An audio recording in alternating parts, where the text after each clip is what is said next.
Hello students, कैसे हैं आप लोग। आज हम अपना लास्ट टॉपिक देखेंगे एडीएमई का।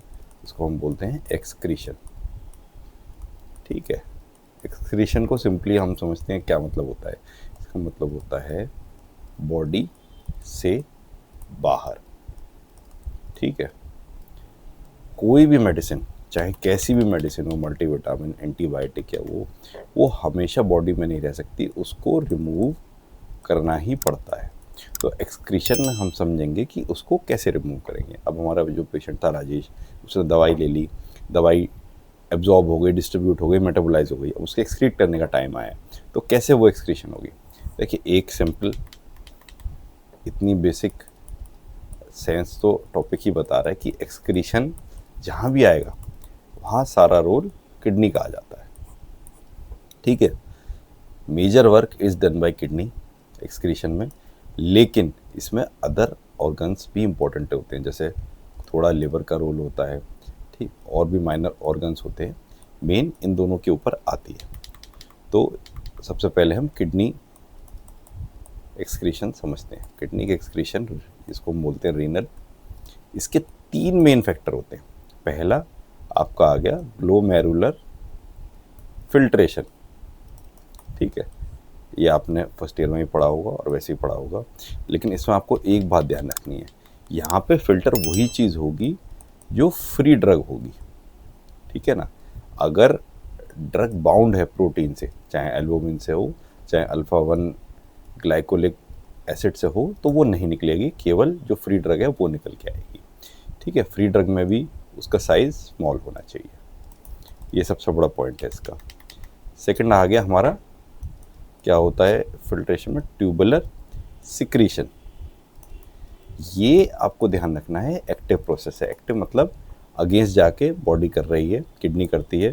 जैसे मान लीजिए किडनी ने पेनिसिलिन को उठाया और यूरिन में डाला, तो ये ट्यूबुलर सिक्रीशन में आएगा। थर्ड हमारा आता है ट्यूबुलर रीएब्जॉर्प्शन। ठीक है। बेसिकली इसका मतलब क्या होता है, देखिए जितनी भी एसिडिक दवाइयाँ होती हैं, वो जब भी यूरिन के एल्कलाइन इन्वायरमेंट में जाएंगी तो फास्ट होता है उनका एक्सक्रीशन।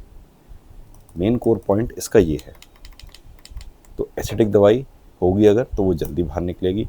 एल्कलाइन होगी तो वो देर से बाहर निकलेगी। ऐसा क्यों हो रहा है? क्योंकि एसिडिक दवाई का आयोनाइज्ड फॉर्म तैयार हो जाता है, और आयोनाइज्ड फॉर्म कभी भी रीएब्जॉर्ब नहीं हो पाएगा। वो एक बार बन गया तो उसको बाहर जाना है। तो अगर दवाई नॉन आयोनाइज्ड है तो वो रीएब्जॉर्ब हो जाएगी, फिर घूम जाएगी। इसी को हम बोलते हैं ट्यूबुलर रीएब्जॉर्प्शन। तो किडनी में ये तीन फैक्टर्स होते हैं। तीनों फैक्टर्स बहुत इंपॉर्टेंट है और इसी के हिसाब से चलते हैं। अब आ जाते हैं हम अपने सेकेंड पॉइंट पार्ट पे, जो कि होता है बिलेरी। ठीक है। बिलेरी का मतलब हो गया, यहाँ पे लिवर इन्वॉल्व है। लिवर क्यों इन्वॉल्व हो रहा है? देखिए, फिल्ट्रेशन जो होता है यूरिन से, वहाँ पे स्मॉल मॉलिक्यूल्स ही निकल सकते हैं। अगर मॉलिक्यूल बड़ा होगा तो वो बाइल से, बाइल जूस आपको पता ही है, रिवर्स चला जाएगा। ठीक है। बाइल जूस में चला जाएगा, वो बाइल से रिवर्स चला जाएगा और वहाँ पे उसको प्रोसेस करके निकालेगा रिवर। ठीक है। कई बार क्या होता है कि ये यहाँ बाइल से मेडिसिन आ गई, वो बार बार गट में रीएब्जॉर्ब होती जाती है, क्योंकि उसका साइज़ ऐसा है, बड़ी नहीं हो रही है, वो बार बार गट में रीएब्जॉर्ब हो रही है। तो इसको एक हम नाम देते हैं एंट्रोहेपेटिक साइक्लिंग।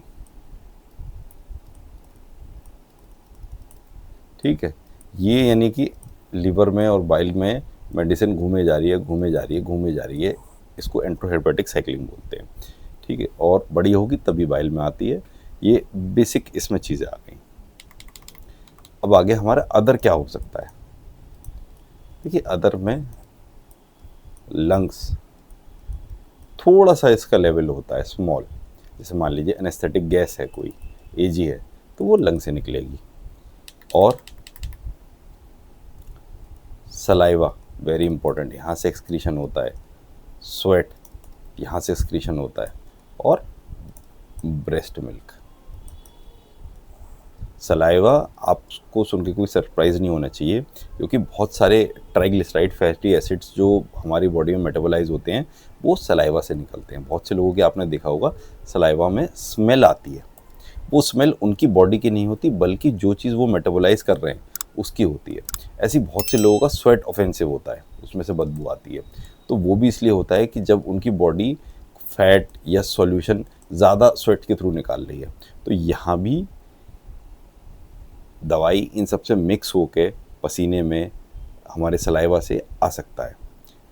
ऐसे ही ब्रेस्ट मिल्क होता है। ब्रेस्ट मिल्क बहुत इंपॉर्टेंट कंसिडरेशन है, क्योंकि आपने देखा होगा कभी भी आप किसी डॉक्टर के पास जाएंगे तो वो पूछेगा कि जी आप बच्चे को फीड तो नहीं करा रहे। क्यों? क्योंकि लैक्टेटिंग जो मदर्स होती हैं उनसे उन्होंने मान लीजिए लिया फ्लूकोनाजोल, तो फ्लूकोनाजोल लैक्टेटिंग मदर से बेबी में आएगा, और बेबी के लिए अगर वो कॉन्ट्राइंडिकेटेड होगा तो बेबी को प्रॉब्लम आ सकती है, यानी कि उसको एग्रावेशन किसी न किसी पॉइंट पे महसूस हो जाएगा। तो इसलिए लैक्टेटिंग मदर्स को बहुत सोच समझ के दवाई देनी होती है, और बहुत सारी दवाई तो दे ही नहीं पाते। आप अगर किसी मेडिसिन का लेवल देखेंगे भी तो उस पर साफ लिख रहा होता है कि नॉट फॉर प्रेग्नेंट वुमेन और लैक्टेटिंग मदर्स। ठीक है, तो अदर में हमारा ये इंपॉर्टेंट फैक्टर आ गया। अच्छा, एक दो तीन फैक्टर और हैं बहुत छोटे छोटे लेकिन बहुत रेलिवेंट है। एक तो ये कि दवाई लिपोफिलिक है क्या? लिपोफिलिक का मतलब हो गया फैट लविंग, लिपिड लविंग को पसंद करती है और वाटर को से दूर भागती है। तो लिपोफिलिक ड्रग्स के साथ क्या होता है, ये डायरेक्टली वाटर सॉल्युबल तो होंगे नहीं, ये फैट सॉल्युबल है, तो इनको पहले मेटाबोलाइज करना पड़ता है।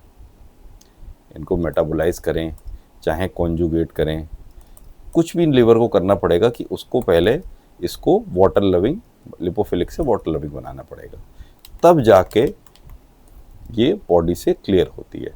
तो इसमें क्या होगा, एक्सक्रीशन आपका स्लो होगा, और कोई ड्रग अगर वाटर सॉल्युबल है वो निकालनी है तो एक्सक्रीशन फास्ट होगा। ठीक है, आई थिंक क्लियर हो रहा होगा। कुछ चीज़ें बड़ी इंडिविजुअल होती हैं, जैसे कि मान लीजिए पेशेंट की एज ज़्यादा है, एज है उनकी 60+ पेशेंट की, तो उनका जो मेटाबॉलिज्म है वो बाय डिफ़ॉल्ट स्लो होगा, दवाई प्रोसेस करना भी स्लो होगा, तो एक्सक्रीशन भी स्लो होगा। सेकेंडली, इसको हम बोल सकते हैं कॉन्स्टिट्यूशनल फैक्टर। कॉन्स्टिट्यूशनल वो होता है जो बॉडी के अंदर से अपने आप है और कोई इसमें पैथोलॉजी नहीं है। सेकंड आ गया कि उनका रीनल फंक्शन स्लो है। अब आपने देखा कि किडनी कितना इंपॉर्टेंट रोल प्ले कर रही है एक्सक्रीशन में, तो अगर रीनल फंक्शन स्लो होगा तो दवाई देर से बाहर आएगी। ऐसे ही लिवर फंक्शन, अगर ये भी डाउन होगा तो क्लियरेंस ही बहुत देर में कर पाएगा लिवर, क्योंकि लिवर के क्लियर करे बिना तो दवाई निकल नहीं पाती है। तो इसी प्रकार से आपको ये सब फैक्टर देखने होते हैं, एक्सक्रीशन में इंपॉर्टेंट होते हैं। एक एग्जांपल कर देते हैं जिससे कि आपको क्लियर। अब एस्पिरिन है, तो एस्पिरिन आपके हिसाब से एसिडिक है या बेसिक है? ठीक है, एस्पिरिन एसिडिक होती है, तो क्या करेगी ये, अल्कलाइन यूरिन में बहुत जल्दी फास्ट निकल जाएगी। कैसे निकल जाएगी? क्योंकि ये आयोनाइज्ड हो जाएगी, और आयोनाइज्ड फॉर्म नो रीअब्जॉर्प्शन करती है। ठीक है ना, तो इसी तरीके से आपको हर ड्रग के हिसाब से उसकी प्रॉपर्टी देखनी होती है कि क्या कर रहे हैं। मेरे हिसाब से हम टॉपिक्स को बहुत स्मूथ और बहुत इजी करा रहे हैं, आपको बड़ी बड़ी बुक से पढ़ने की ज़रूरत ही नहीं पड़ेगी अगर आपको केवल पास होना है तो। और अगर बहुत अच्छे नंबर चाहिए, कॉलेज में रैंक लानी है, टॉप लानी है, तो इसके बाद हम नोट्स लॉन्च करेंगे और टेस्ट सीरीज़ भी करेंगे। उसको आप ज्वाइन करके किसी भी यूनिवर्सिटी लेवल पे अपना अच्छा परफॉर्मेंस दे सकते हैं। आई थिंक लेक्चर्स की क्वालिटी काफ़ी इंप्रूव हो गई है, तो प्लीज़ आप चैनल को अधिक से अधिक लोगों को सब्सक्राइब करिए, जिससे हमें मोटिवेशन मिले, क्योंकि हम फ्री पढ़ा रहे हैं। हम प्रेप लैडर या मैरो या किसी भी बड़े प्लेटफॉर्म की तरह पैसे चार्ज नहीं कर रहे हैं। सब कुछ आपके पास एक 5G कनेक्शन हो तो आप इजीली देख सकते हैं। और बेस्ट अगर आपको देखनी हो, मेरे व्यूअर्स मोबाइल के ज़्यादा हैं, मैं उनको सजेस्ट करूँगा कि आप टैब पे शिफ्ट करें अगर लैपटॉप पे नहीं है, क्योंकि थोड़ा बड़ा बड़ा आपको दिखेगा तो आप उसको बेटर समझ पाएंगे और बेटर कर पाएंगे। आप सभी को बहुत बहुत धन्यवाद। Thank you.